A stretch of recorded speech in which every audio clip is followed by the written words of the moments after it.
How to turn off aux permission on App Store. The very first thing you want to do is to head over to settings of your device. Inside settings, head over to screen time. Scroll down and then move into content and privacy restrictions. In here, simply move into iTunes and App Store purchases.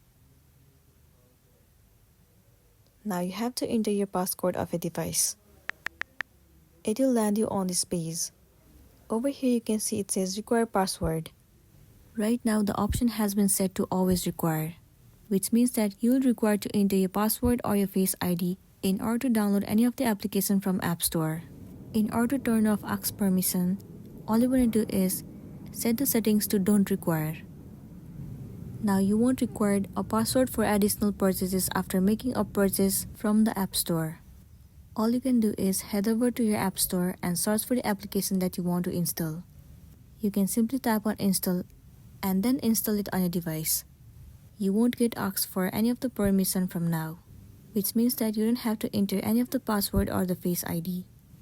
So that's all for today, and this is simply how you can turn off aux permission on App Store.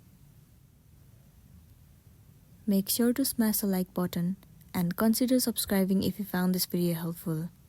We'll see you in the next one.